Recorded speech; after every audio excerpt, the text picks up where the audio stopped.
வணக்கம். உள்ளது உள்ளபடியை வழங்குவதற்காக ஹேமா ராகேஷ்.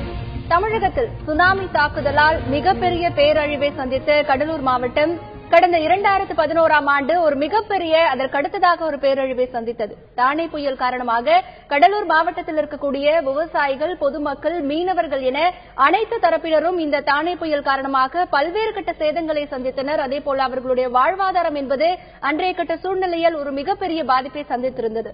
மேலும் இந்த கடலூர் மாவட்டத்தில் தானே புயல் காரணமாக 4 லட்சத்திற்கும் அதிகமான வீடுகள் சேதமடைந்தன. கிட்டத்தட்ட 48 கிராமங்களில் இருக்கக்கூடிய மீன்பிடி தொழிலாளர்கள், அவர்களுடைய மீன்பிடி உபகரணங்கள், படகுகள் மற்றும் பல்வேறு சாதனங்கள் சேதமடைந்தன. கடலூர் மாவட்டத்தின் ஒரு மிகப்பெரிய ஒரு விவசாயமாக கருதப்படுவது முந்திரி தொழில். அதில் கிட்டத்தட்ட 80% அளவிற்கு முந்திரி மரங்கள் வேரோடு சாய்ந்துவிட்டன. அதுவும் 100 ஆண்டுகள், 150 ஆண்டுகள் பழமை வாய்ந்த மரங்கள் என்பது இதில் குறிப்பிடத்தக்கது. அதேபோல பலா மரங்கள் மற்றும் இந்த நெல் பயிரிடக்கூடிய சிறு சிறு தானியங்கள் பயிரிடக்கூடிய பல்வேறு கட்ட விவசாயிகளும் ஒரு மிகப்பெரிய பேரழிவை சந்தித்தது. இதற்காக பல்வேறு கட்டமாக நிவாரண நிதிகள் ஒதுக்கப்பட்டாலும் இன்று வரை அந்த நிவாரண நிதி அந்த மக்களுக்கு போதுமானதாக இல்லை.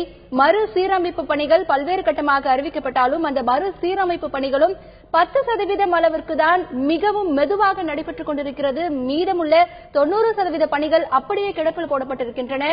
தானே புயலால் மிகப்பெரிய பாதிப்புக்கு உள்ளாகி இருக்கின்ற இந்த கடலூர் மக்கள் இன்று சந்தித்திருக்கக்கூடிய நிலை என்ன?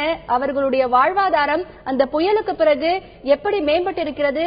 இல்லை அதே நிலையில் இருக்கிறதா? தற்பொழுது கடலூர் மாவட்டத்தின் நிலை என்ன என்பது பற்றி இன்றைய உள்ளது உள்ளபடி நிகழ்ச்சியில் பார்க்க இருக்கிறோம். அதற்கு முன்பாக இந்த தானே கோர தாண்டவம் என்ன மாதிரியான அதிர்வலைகளை கடலூர் மாவட்டத்தில் ஏற்படுத்தி இருக்கிறது என்பது பற்றிய ஒரு செய்தி தொகுப்பை பார்க்கலாம்.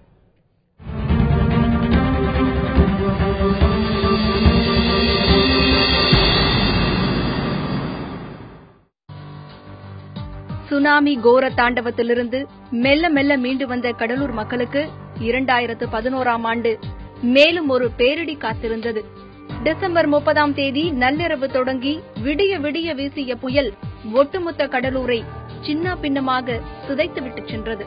136 கிலோமீட்டர் வேகத்தில் வீசிய புயல் காற்றால் 40க்கும் மேற்பட்டோர் உயிரிழந்தனர். 4 லட்சம் வீடுகள் சேதமடைந்தன. 3 லட்சம் ஏக்கர் நிலப்பரப்பில் பயிரிடப்பட்டிருந்த நெல், மணிலா, கரும்பு, பருத்தி, சோளம் உள்ளிட்டவை நாசமாகின. 20,000 ஹெக்டேர் முந்திரி மரங்கள், 505 ஹெக்டேர் பலா மரங்கள் வேரோடு சாய்ந்தன. கடலில் எழுந்த ராட்சச அலைகளால் சோழகன்பேட்டை முதல் நல்லவாடு வரை 48 கிராமங்களைச் சேர்ந்த 82 விசைப்படகுகள், 270 ஃபைபர் படகுகள், 729 கட்டுமரங்கள் தூக்கி வீசப்பட்டு சேதமடைந்தன. மின் கம்பங்கள் சாய்ந்து விழுந்ததால் மின்சாரம் துண்டிக்கப்பட்டு ஒட்டுமொத்த மாவட்டமும் இருளில் மூழ்கின. தானே தாக்குதலில் கடலூர், புதுச்சேரி, நாகை மாவட்டத்தைச் சேர்ந்த பல லட்சம் மக்கள் கடுமையாக பாதிக்கப்பட்டனர். சேத மதிப்பு 10,000 கோடியை எட்டியதாக கூறப்படுகிறது. தானே புயல் தாக்கி 2 ஆண்டுகள் முடிவடைந்த நிலையில் மறுசீரமைப்பு பணிகள் மிக மிக மந்தமான நிலையில் நடந்து வருவதாக அப்பகுதி மக்கள் குற்றம் சாட்டியுள்ளனர். புயலால் வீடுகளை இழந்தவர்களுக்காக 90,000 வீடுகள் கட்ட அரசு உத்தரவு பிறப்பித்தது. ஆனால் இதுவரை 10% பணிகளே நிறைவடைந்துள்ளதாக கூறப்படுகிறது. பயனாளிகள் பட்டியலிலும் பல்வேறு குளறுபடிகள் காணப்படுவதாக கூறப்படுகிறது. இதேபோல் சேதமடைந்த முந்திரி மரங்களுக்கு இழப்பீடாக ஹெக்டேருக்கு 6,000ம், தென்னை மரம் ஒன்றிற்கு 500ம் வழங்கப்பட்டது. மீண்டும் மரங்கள் நட்டு அது பலன் தர 10 ஆண்டுகள் வரை ஆகும். எனவே நிவாரணத் தொகை போதாது என்ற விவசாயிகளின் கோரிக்கை காற்றோடு கரைந்து போனது. இதற்கிடையே சாய்ந்து விழுந்த மரங்கள் அனைத்தும் அகற்றப்பட்டு தோட்டக்கலைத்துறை சார்பில் நவீன ரக கன்றுகள் நடப்பட்டு 5 ஆண்டுகள் பராமரிப்பு பணி நடத்தப்படும் என்று அறிவிக்கப்பட்டது. இந்த பணிகள் பெயரளவிலேயே நடந்து வருவதாக குற்றச்சாட்டு எழுந்துள்ளது. கடலோர பகுதிகளில் பாதிக்கப்பட்ட மக்களுக்கான நிவாரணப் பணிகளும் முழுமையாக சென்றடையவில்லை என்றும் மீனவர்கள் குற்றம் சாட்டியுள்ளனர். தானே புயலால் ஒட்டுமொத்தமாக வாழ்வாதாரத்தை இழந்து தவிக்கும் கடலூர் மக்களின் வாழ்க்கையை மேம்படும் வகையில் துரிதப்படுத்தப்படுமா மறுசீரமைப்பு பணிகள்? 2011ஆம் ஆண்டு டிசம்பர் 30 தானே புயலின் கோர தாண்டவத்தினால் 40க்கும் மேற்பட்டோர் பலிவாங்கப்பட்டிருக்கின்றனர். மேலும் இந்த சூழ்நிலையில் நிவாரணப் பணிகள் என்பது எந்த அளவில் நடைபெற்றது? மேலும் மறுசீரமைப்பு பணிகள் தற்பொழுது எந்த கட்டத்தில் இருக்கின்றது? அதிலும் பல்வேறு கட்டமாக பயனாளிகளுக்கு வீடுகள் கட்டித்தரப்படும் என்று அறிவிப்பு வெளியிடப்பட்டிருந்தது தமிழக அரசு சார்பில். அந்த திட்டம் தற்பொழுது எந்த நிலையில் இருக்கிறது என்பது குறித்துதான் இன்றைய உள்ளது உள்ளபடி நிகழ்ச்சியில் பார்க்க இருக்கிறோம். இன்றைய உள்ளது உள்ளபடி நிகழ்ச்சியில் கடலூர் மாவட்டத்தின் தற்பொழுதைய நிலை குறித்து களத்திலிருந்து நேரடியாக தகவல்களை தர காத்திருக்கிறார் எமது செய்தியாளர் தேவநாதன். பின்னர் கடலூர் மாவட்டத்தின் தற்பொழுதைய மக்களின் நிலை எப்படி இருக்கிறது, அவர்களுடைய வாழ்வாதாரம் இன்றைய சூழ்நிலையில் எப்படி இருக்கிறது, இதை பற்றிய கருத்துக்களை நம்மோடு பகிர்ந்து கொள்ள நமது செய்தி அரங்கிற்கு வருகை தந்திருக்கிறார் தமிழக வாழ்வுரிமை கட்சியின் தலைவர் திரு வேல்முருகன் அவர்கள். தற்பொழுது களத்தில் இருக்கும் எமது செய்தியாளர் தேவநாதனிடம் பேசலாம். தேவநாதன், 2011ஆம் ஆண்டு தானே புயல் காரணமாக பல்வேறு சேதங்களை கடலூர் மாவட்டம் சந்தித்தது. வீடுகளாகட்டும், இல்ல பொதுமக்களாகட்டும், மீனவர்களாகட்டும், என்ன மாதிரியான சேதங்களை அவர்கள் சந்தித்தார்கள், சேத மதிப்பு எவ்வளவு அப்படிங்கிற விவரங்களை சொல்லுங்க. நிச்சயமா இப்ப பாத்தீங்கன்னா நம்ம கடலூர் மாவட்டத்தை பொறுத்தவரைக்கும் கடந்த 10 ஆண்டுகள்ல 3 மிகப்பெரிய தாக்குதலை சந்திச்சிருக்குன்னு சொல்லலாம். 2004ஆம் ஆண்டு வந்து சுனாமி. இது வந்து பாத்தீங்கன்னா இந்த கடலோர பகுதி மக்கள் வந்து முழுமையா அவங்க வந்து பின்னோக்கி தள்ளிச்சு. அதே போல 2005ஆம் ஆண்டு வந்து ஒரு மிகப்பெரிய வெள்ளம் வந்தது. அதுல பாத்தீங்கன்னா கடலூர் மாவட்டத்தின் பல்வேறு பகுதிகள் வந்து துண்டிக்கப்பட்டது. இது பொதுவா பாத்தீங்கன்னா சிதம்பரம் பகுதி விவசாயிகள் வந்து இந்த இதுல வந்து கடுமையான பாதிப்புக்குள்ளானாங்க. ஆனா இந்த 2011ஆம் ஆண்டு வீசிய இந்த தானே புயல் பாத்தீங்கன்னா கடலூர் மாவட்டத்தை, அதாவது இந்த கடலூர் மாவட்டத்தை வந்து முழுமையான பாதிப்புக்குள்ளாக்கி இருக்குன்னு சொல்லலாம். இதுல வந்து இந்த பண்ருட்டியை சுத்தி இருக்கிற கிராமங்கள் வந்து முழு அளவில் வந்து பாதிக்கப்பட்டது. அதாவது இந்த பகுதியில் பாத்தீங்கன்னா முந்திரி, பலா, வாழை மற்றும் வந்து அதாவது மத்த எல்லாமே இங்க வந்து பாத்தீங்கன்னா ஒரு பணப்பயிர்னு சொல்லுவாங்க. இந்த பணப்பயிர் தான் வந்து இந்த பகுதியில் வந்து ஒரு மிகப்பெரிய பாதிப்பு வந்து உண்டாச்சு. அதே போல பாத்தீங்கன்னா இந்த பலா மரங்கள்லாம் வந்து ஒரு 100 ஆண்டுகள் முதல் 150 ஆண்டுகள் கூட பழமையான மரங்கள் இருந்தது. அதே போல முந்திரி மரங்கள் வந்து பல ஆண்டுகள் வந்து பழமையான மரங்கள். இந்த மரங்கள்லாம் வந்து அடியோட சாய்ந்து விட்ட காரணத்தினால இங்க இருக்க விவசாயிகளுடைய வாழ்வாதாரம் வந்து முழுமையான ஒரு பாதிப்புக்குள்ள வந்து ஆயிருக்குது. இந்த நிலையில் தான் இவங்க வந்து மீண்டும் வந்து தங்களுடைய இதுக்கு வந்து திரும்பணும் அப்படின்னு பாத்தீங்கன்னா குறைந்தபட்சம் வந்து ஒரு 5 ஆண்டுகளால் ஆகும். இந்த 5 ஆண்டுகளுக்கு பிறகுதான் இவங்களுக்கு வந்து ஒரு குறைந்த அளவிலாவது அவங்க வந்து மீண்டும் அவங்களுடைய விவசாய பணிகளுக்கு வந்து திரும்பக்கூடிய ஒரு நிலை வந்து ஏற்படும். ஹேமா, தொடர்ந்து பேசலாம் தேவநாதன். திரு வேல்முருகன், இப்போ கடலூர் மாவட்ட மக்களினுடைய நிலையை தானே புயலுக்கு முன், தானே புயலுக்கு பின் அப்படின்னு பிரிக்கலாம். ஏன்னா பெரும் சேதத்தை வந்து சந்திச்சிருக்காங்க புயலுக்கு அப்புறம். அதாவது இந்த புயலுக்கு முன்னாடி அந்த மக்களுடைய வாழ்க்கை வாழ்வாதாரம் எப்படி இருந்தது, இதற்கு பின் அவர்கள் வந்து என்ன மாதிரியான ஒரு நிலையில இப்ப இருக்காங்க? கடலூர் மாவட்டத்தை பொறுத்தவரையில் அது முழுவதுமான ஒரு பெரும்பான்மையான விவசாயிகள் வாழ்கின்ற ஒரு பகுதி. முந்திரி, பலா, வாழை, நெல் போன்ற பல்வேறு விதமான பயிர் வகைகளை உற்பத்தி செய்து அவர்கள் யாரிடத்திலும் கையேந்தாமல், பிச்சை எடுக்காமல் அல்லது மாவட்டத்தை விட்டு இடம்பெயர்ந்து வேறு விதமான வேலைகளுக்கு சென்று அலையாமல் தங்களுடைய சுய உழைப்பில் தங்களுடைய சுயமாக தங்களுடைய நிலத்தில் பயிர் செய்து இவர்கள் வாழ்க்கையை வாழ்ந்து வந்தார்கள். அதுபோல் கடற்கரையோர கிராமங்களில் இருக்கின்ற மீனவ மக்களும் தங்களுக்கு இருக்கின்ற படகுகளை, கட்டுமரங்களை கொண்டு கடலில் மீன்பிடித்து சுயமாக அவர்கள் தங்கள் வாழ்க்கையை நடத்தி வந்தார்கள். ஆக இவர்களுக்கு ஏற்கனவே சுனாமி என்கிற மிகப்பெரிய ஆழி பேரலையின் தாண்டவத்தில் பாதிப்படைந்த மீனவர்களும் கடற்கரை ஓர மாவட்ட மக்களும், அதற்கு பிறகு ஏற்பட்ட இந்த தானே புயல், இது வந்து ஒரு மிகப்பெரிய ஒரு சேதத்தை தமிழ்நாட்டில் ஏற்படுத்தியது. குறிப்பாக கடலூர், விழுப்புரம், நாகை, பாண்டிச்சேரியில் ஒரு பகுதியில் ஏற்படுத்தியது. ஆக இந்த மிகப்பெரிய இந்த பேரழிவை இயற்கை பேரிழப்பாக, பேரிடராக அறிவிக்க வேண்டும் என்று மத்திய அரசை வலியுறுத்தி நான் கூட 2 நாட்களுக்காக அங்கே நெய்வேலியில் மாபெரும் ஒரு உண்ணாவிரதத்தை பல்லாயிரக்கணக்கான மக்களோடு நாங்கள் இருந்தோம். முதலில் இந்த மிகப்பெரிய இந்த பேரழிவை மத்திய மாநில அரசுகள் சாதாரணமாக எடுத்துக்கொண்டன. ஏதோ புயல் வீசியது, கொஞ்சம் மரங்கள் கிளைகள் உடைந்திருக்கும், அவ்வளவுதான், இதில் ஒன்றும் பாதிப்பில்லை என்கிற ஒரு தோற்றத்தை முதலில் அவர்கள் வெளிப்படுத்தினார்கள். அதற்கு பிறகு உங்களை போன்ற ஊடகங்கள், பத்திரிகைகள் இந்த செய்திகளை படமாக எடுத்து பல கட்டுரைகளை எழுதி வெளியிட்ட பிறகு அரசின் கவனம் ஈர்க்கப்பட்டன. அப்படி ஈர்க்கப்பட்டதன் அடிப்படையில் கூட ஒரு பேரிடர், ஒரு மிகப்பெரிய பேரிடர், கிட்டத்தட்ட லட்சக்கணக்கான ஏக்கர் அங்கு விவசாய நிலங்கள் பாதிப்படைந்திருக்கின்றன. ஆனா அரசு கணக்கு என்ன சொல்றாங்க, வெறும் 20,000 ஏக்கர்னு சொல்றாங்க. அதே மாதிரி பலா மரங்கள் என்று சொல்லக்கூடிய நம்முடைய செய்தியாளர் தேவநாதன் அவர்கள் குறிப்பிட்டது போல் பல்லாயிரக்கணக்கான ஏக்கரில் பயிரிடப்பட்ட பலா மரங்கள் 100 ஆண்டு 150 ஆண்டு கடந்து உலகத்திலேயே ஒரு தலைச்சிறந்த பலாசோலை என்று சொல்லக்கூடிய அளவுக்கு இனிப்பு வகை கொண்ட அந்த பலா மரங்கள் எல்லாம் அடியோடு முற்றுமுதலுமாக அழிக்கப்பட்டன. ஆனா அதை நம்முடைய அரசு புள்ளி விவரங்கள் வெறும் 500 ஏக்கர் தான் பாதிப்பு அப்படின்னு சொல்றாங்க. அதே மாதிரி முந்திரி வெறும் 20,000 ஏக்கர் அப்படின்னு சொல்றாங்க. ஆனா அதெல்லாம் உண்மை இல்லை. அது வந்து பல லட்சக்கணக்கான ஏக்கர் விளைநிலங்கள், கொள்ளு, மணிலா, இந்த மொசக்கொட்டான், இது போன்ற பயிர் வகைகள், பைத்தம்பயிர், உளுந்து, இது போன்ற பல வகையான பயிர்கள் எல்லாம் பல லட்சக்கணக்கிலே அங்க சேதத்துக்குள்ளாக்கின.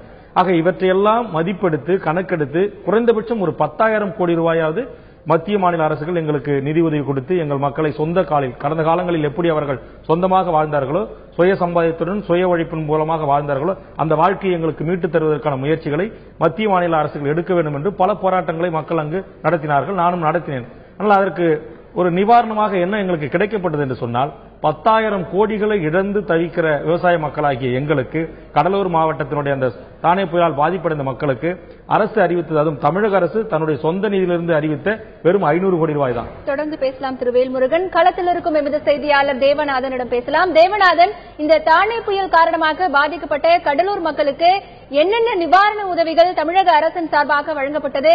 அந்த நிவாரண உதவிகள் சரியாக பொதுமக்களுக்கு போய் சென்றடைந்ததா? நிச்சயமா. அதாவது பாத்தீங்கன்னா, அதாவது இந்த சாதாரண பயிர்கள், அதாவது நெல், கரும்பு போன்ற பயிர்கள்லாம் வந்து அவங்களுக்கு ஒரு பாதிப்பு அப்படின்னு பாத்தீங்கன்னா, அடுத்த வருஷமே அந்த விவசாயிகள் வந்து அந்த நிவாரணத்தை கொண்டு அவங்க வந்து மீண்டு வந்துடலாம். ஆனா இந்த முந்திரி, பலா, தென்னை போன்ற மரங்கள்லாம் ஆண்டாண்டு காலமா இருக்கிற மரங்கள். இந்த மரங்கள் வந்து ஒரு பாதிப்புக்குள்ளாகும் போது பாத்தீங்கன்னா, அவங்களுக்கு வந்து உடனடியாக நிவாரணம் வழங்கப்பட்டாலும் கூட அந்த நிவாரணத்தின் மூலமா அவங்க வந்து அடுத்தடுத்த வந்து அவங்களுடைய வாழ்க்கை நிலைக்கு வந்து செல்ல முடியாத ஒரு நிலை வந்திருக்குது. இந்த நிலையில் தான் இங்க இருக்க முந்திரி விவசாயிகளுக்கு பாத்தீங்கன்னா, அந்த முந்திரி மரங்கள் வந்து முழுமையாக அகற்றினால் அது வந்து ஒரு ஹெக்டருக்கு வந்து 25,000 ரூபாய் வந்து பணம் கொடுத்தாங்க. அதே போல பாத்தீங்கன்னா, அது வந்து பகுதியா வந்து மரம் வந்து அவங்களுக்கு வந்து ஒரு குறிப்பிட்ட தொகை வந்து கொடுத்தாங்க. அதே போல வந்து அந்த முந்திரி விவசாயிகளுக்கு வந்து ஒரு 3 பேர் 4 பேரா சேர்ந்து ஒரு 20 ஏக்கர் வச்சிருக்கவங்களுக்கு பாத்தீங்கன்னா ஆழ்துளை கிணறு அமைக்கிறதுக்காக அவங்க வந்து ஒரு உதவி வந்து செஞ்சாங்க. அதே போல இங்க இருக்க விவசாயிகளுக்கு வந்து முந்திரி கன்றுகள் வந்து சுமார் 20 லட்சம் கன்றுகள் வந்து உற்பத்தி செஞ்சு அதை வந்து தோட்டக்கலைத்துறை மூலமா வந்து கொடுத்திருக்காங்க. ஆனா இது வந்து சரியா விவசாயிகளுக்கு வந்து எதுவுமே போய் சேரல அப்படின்றதுதான் இப்பகுதி விவசாயிகளுடைய குற்றச்சாட்டா இருக்குது. ஏமா தொடர்ந்து பேசலாம் தேவநாதன். திரு வேல்முருகன், இப்போ தேவநாதன் சொன்னாரு தமிழக அரசு பல்வேறு கட்டமாக நிவாரண உதவிகளை வழங்கியிருக்கிறது. அது மக்களுக்கு எந்த வகையில் சொல்ல வந்தேன். அதாவது குறைந்தபட்சம் இவருடைய இந்த வழிகளை உணர்ந்து தமிழக அரசு ஒரு 500 கோடி ரூபாய் முதல் கட்டமாக சொந்த நிதியிலிருந்து வழங்கினார்கள். அதற்கு பிறகு கடலூர் மாவட்டத்தில் மட்டும் 90,000 வீடுகள், விழுப்புரம் மாவட்டத்தில் 10,000 வீடுகள் என்று 1 லட்சம் வீடுகளை அறிவித்திருக்கிறார்கள். ஆனால் இந்த நிவாரண தொகை என்பது ஒரு ஹெக்டர் முந்திரிக்கு பாதிப்பு 1 ஏக்கர் அப்படின்னு சொன்னால் குறைந்தபட்சம் ஒரு விவசாயிக்கு 1 லட்சம் ரூபாய் பாதிப்பு. அங்க இருக்கிற நூற்றுக்கணக்கான மரங்கள் அது முற்றுமுழுதுமாக சேதமடைகின்றன. அந்த சேதமடைந்த மரங்களை அப்புறப்படுத்துவதற்கு ஒரு ஏக்கருக்கு செலவு செய்ய வேண்டிய விவசாயிகள் குறைந்தபட்சம் 25,000 ரூபாய் செலவு செய்கிறார்கள். ஆனா அரசு கொடுப்பது என்பது வெறும் 3,000 ரூபாய். அது வந்து எந்த விதத்திலையும் அவர்கள் அதை அப்புறப்படுத்துவதற்கு கூட அந்த பணம் அவர்களுக்கு போதாது. ஆனால் அண்டை சூழல் விவசாயிகள் கூலிகளுடைய நிலைமைகள், அந்த பெட்ரோல் போட்டு அந்த கட்டிங் மிஷினை வச்சு அதை அப்புறப்படுத்த அப்படி சிக்கல்கள் இருந்தன. அதே மாதிரி அந்த 90,000 வீடுகள் இன்றைக்கு கட்டப்பட்டிருக்கிறது. தமிழ்நாடு அரசாங்கம் பசுமை வீடுகள் என்கிற ஒரு திட்டத்தை கட்டுகிறார்கள். அதற்கு அதுக்கான தொகை ஒரு வீட்டை கட்டுவதற்கு 2 லட்சம் ரூபாய் வரை தருகிறார்கள். 1,80,000 30,000 கூடுதலாகவும் 2,10,000 வரை அதற்கு நிதி தருகிறார்கள். ஆனால் இந்த தானே புயல் பாதிக்கப்பட்டவர்களுக்கு வீடு கட்டுவதற்கு வெறும் 1 லட்சம் ரூபாய் தருகிறார்கள்.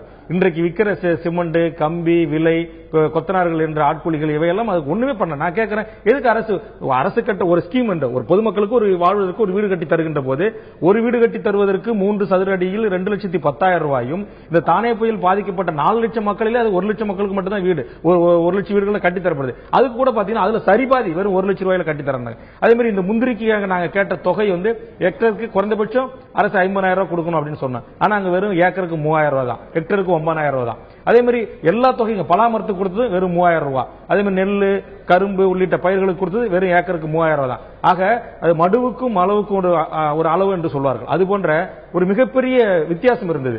என்னை பொறுத்தவரையில் நான் இதுல என்ன சொல்ல வரேன், மத்திய அரசை முழுவதுமாக நான் குற்றச்சாட்ட விரும்புகிறேன். காரணம், ஒரு 3 மாவட்டங்கள் முற்றுமுதலுமாக துண்டிக்கப்பட்டு மின் இணைப்பு பெறுவதற்கு 2 மாதங்கள் காத்திருக்கக்கூடிய ஒரு அவலம், ஒட்டுமொத்த அரசு இயந்திரம் முடுக்கிவிட்டாலும் கூட முடியாத ஒரு சூழல், ஒரு மிகப்பெரிய இயற்கை பேரிடர் நடந்திருக்கிறது. ஆக இந்த இயற்கை பேரிடரை நிவாரணம் செய்வதற்கு, நிவர்த்தி செய்வதற்கு, அதிலிருந்து அந்த மக்களை மீட்டுவதற்கு, திரும்பவும் அவர்கள் சொந்த காலில் நின்று தங்கள் விவசாய வாழ்வாதாரத்தை பாதுகாத்துக் கொள்வதற்கான எந்தவித உதவியும் மத்திய அரசு இதுவரையிலும் செய்யவில்லை. தொடர்ந்து பேசலாம் திரு வேல்முருகன். தானே புயலால் பாதிக்கப்பட்ட கடலூர் மாவட்டத்தின் மக்கள் தங்களுடைய வாழ்வாதாரத்தை இழந்திருக்கின்றனர். மேலும் இந்த மாவட்டத்தில் மறுசீரமைப்பு பணிகள் என்பது மிக மிக மெதுவாகவே நடைபெற்று வருகிறது. அதே போல தானே புயல் காரணமாக பாதிக்கப்பட்ட மக்களுக்கு வழங்கப்பட்ட நிவாரண தொகையும் அங்கு இருக்கக்கூடிய விவசாயிகளுக்கும் பொதுமக்களுக்கும் போதுமானதாக இல்லை. இதற்கான காரணம் மற்றும் தற்பொழுது அங்கு பணிகள் எப்படி நடைபெற்றுக் கொண்டிருக்கின்றன என்பது குறித்தும் பார்த்து வருகிறோம். தற்பொழுது களத்தில் இருக்கும் எமது செய்தியாளர் தேவநாதனிடம் கேட்கலாம். தேவநாதன், இந்த தானே புயல் காரணமாக 4 லட்சம் மக்கள் வீடுகளை இழந்திருக்கின்றனர். இப்போ அங்க இருக்கக்கூடிய மக்களுக்கு எத்தனை வீடுகள் கட்டி கொடுக்கப்பட்டது, அந்த வீடுகளின் இன்றைய நிலை என்ன, அதெல்லாம் சரியான முறையில் பயனாளிகளுக்கு போய் சேர்ந்திருக்கிறதா? நிச்சயமா, அதாவது பாத்தீங்கன்னா இந்த கடலூர் மாவட்டத்திலையும் விழுப்புரம் மாவட்டத்திலையும் சேர்த்து மொத்தம் 1 லட்சம் வீடுகள், இந்த தானே வீடுகள் கட்டுறதுக்கான உத்தரவு வழங்கப்பட்டது. அதுல கடலூர் மாவட்டத்தில் 90,000 வீடுகள் கட்டுமான பணிகள் தற்போது துவங்கிடுச்சு. இந்த 90,000 வீடுகளும் கட்டுமான பணிகள் துவங்கியிருந்தாலும் இதுவரையில பாத்தீங்கன்னா சுமார் ஒரு 10,000 வீடுகள் மட்டும்தான் பயனாளிகள்கிட்ட வழங்கப்பட்டிருக்கு. அதாவது இந்த வீடு கட்டுறதுல பாத்தீங்கன்னா பல்வேறு பிரச்சனைகள் இருக்கிறதா இங்க இருக்கிறவங்க தெரிவிக்கிறாங்க. இது குறித்து இப்ப நம்ம இருக்கிறது பத்திரக்கோட்டை அப்படின்ற கிராமத்தில் இருக்கோம். இங்க இருக்கிற ஒரு பயனாளி, அதாவது இவர் என்ன சொல்றாரு அப்படின்றது இப்ப பார்ப்போம். இந்த தானே வீடு கட்டுறதுக்கான இது வழங்கியிருந்தாங்க. உங்க கிராமத்துல எவ்வளவு வீடுகள் கட்டிருக்காங்க, எவ்வளவு வீடுகள் கட்டப்பட்டிருக்கு, அதுல உள்ள பிரச்சனைகள் என்ன? வணக்கம். கடலூர் மாவட்டம் பண்ருட்டி தாலுகா சிலம்பலாம்பேட்டை பஞ்சாயத்து பத்திரக்கோட்டை கிராமத்திலிருந்து பேசுறேன். எங்க சிலம்பலாம்பேட்டை பஞ்சாயத்துக்கு 800 வீடு ஒதுக்குனாங்க. அதுல இப்ப 200 வீடு கட்டி முடிக்காமலே இருக்கு. ஆரம்பிச்சதே 200 வீடு தான். அதுக்கு ஒரு வீட்டுக்கு அதனுடைய அளவு 11 அடி நீளம், 18 அடி அகலம், 2 சதுரம் வீடு. அதுக்கு 150 கிலோ கம்பி, 60 மூட்டை சிமெண்ட். இது மணல், இது ரெண்டையும் கொடுத்துருக்காங்க. மணல் யார் கொடுக்கறது? மணல் இல்லாம வீட்டு வேலை அப்படியே நிக்குது. இவங்க கொடுக்குற 1 லட்சம் வச்சுக்கிட்டு 2 சதுரம் வீடு எப்படி கட்ட முடியும்? ஆனா இது கரெக்டா இது கட்டி முடிக்க 2.5 லட்சம் ஆகுன்றது அவங்களுக்கும் தெரியும். ஆனா அவங்க சட்டம் போட்டு விடுறாங்க. இந்த 1 லட்சம் ரூபாய விவசாயிகிட்ட பாதிக்கப்பட்டவருக்கு கொடுத்திருந்தா அந்த 1 லட்சம் ரூபாய்க்கு அந்த கூரை கொட்டாயை ஏதாவது பிரிச்சு போட்டு மேல ஓடுகீடு போட்டுக்கிட்டு அவங்க ஏதாவது நிம்மதியா இருந்திருப்பாங்க. இப்ப அவங்களுக்கு அந்த வீட்டையும் கொடுத்து கூரையும் காலி பண்ணி வீடு கட்டி முடிக்கப்படாத நிலையில எல்லாம் வெளியில தான் கிடக்குறாங்க பொங்கி தின்னுக்கிட்டு. அதனால அந்த நிதியை 1 லட்சம்ன்றத இன்னும் ஒரு 1.5 லட்சம் கொடுத்திருந்தா கடன் இல்லாம இருப்பாங்க. நீங்க அந்த 800 வீடையும் கட்டி முடிக்கணுன்றது இன்னும் 10 வருஷம் ஆனா கூட கட்டி முடிக்க முடியாது. இங்க இருக்கிற சூழ்நிலை இதுதான். இது அரசு இதை தலையிட்டு அந்த நிதியை கொஞ்சம் அதிகமாக கொடுத்தாங்கன்னாக்கா கடன் இல்லாம மக்கள் கொஞ்சம் நிம்மதியா இருப்பாங்க. ஐயா, நன்றி. அதாவது இந்த 1 லட்சம் ரூபாய் தொகையில இந்த வீடுகள் கட்ட முடியாது. அதே நேரத்தில் பாத்தீங்கன்னா கடந்த 3 மாத காலமாக இங்க மணல் இல்லாத ஒரு காரணத்தினால இந்த பணிகள் முழுமையா முடங்கி இருக்குன்னு சொல்றாங்க. ஹேமா, தொடர்ந்து பேசலாம். தேவநாதன், தற்பொழுது கடலூர் மாவட்டத்தில் பல்வேறு கட்ட சேதங்களை இந்த தானே புயல் உருவாக்கி இருக்கிறது. அந்த மக்களினுடைய வாழ்வாதாரம் மிகப்பெரிய அளவில் பாதிக்கப்பட்டிருக்கிறது. தற்பொழுது சிதம்பரம் தொகுதி மார்க்சிஸ்ட் சட்டமன்ற உறுப்பினர் திரு பாலகிருஷ்ணன் நம்மிடையே தொலைபேசி வாயிலாக இருக்கிறார். அவரிடத்தில் கூடுதல் கருத்துக்களை கேட்கலாம். வணக்கம் திரு பாலகிருஷ்ணன். தானே புயல் காரணமாக கடலூர் மாவட்டம் பல்வேறு பாதிப்புகளை சந்தித்தது. இந்த நிவாரண பணிகள் தமிழக அரசின் மூலம் அறிவிக்கப்பட்டது. இந்த நிவாரண தொகைகள் அனைத்துமே மக்களுக்கு சரியான முறையில் போய் சேர்ந்திருக்கிறதா? அதாவது தானே புயல் ஒரு கடுமையான பாதிப்பை இந்த மாவட்டத்துல உருவாக்குச்சுங்கிறது உண்மைங்க. அந்த நேரத்துல தமிழக முதலமைச்சருடைய உத்தரவின் பேர்ல ஏறக்குறைய 15க்கு மேற்பட்ட அமைச்சர்கள் இந்த மாவட்டத்துல தங்கி எவ்வளவு வேகமா அந்த பணிகளை துரிதமா நடத்தி முடிக்கணுமோ அந்த அளவுக்கு துரிதமா நடத்துறதெல்லாம் நம்ம குறைச்சி மதிப்பிட முடியாது. அந்த அளவுக்கு மின்சாரத்தை அந்த அளவுக்கு மின்சாரத்தை உடனே ஒரு 3 மாத காலத்துல மின்சாரத்தை எல்லாம் பழைய நிலைமைக்கு கொண்டு வந்ததுங்கிறதுலாம் சாதாரணமான விஷயம் இல்லைங்க. அந்த அளவுக்கு நம்முடைய முதலமைச்சருடைய உத்தரவுல அமைச்சர்கள் நேரடியா அதிகாரிகள் முழுமையாக இறங்கி அது பூரா முழுமையா செஞ்சாங்க.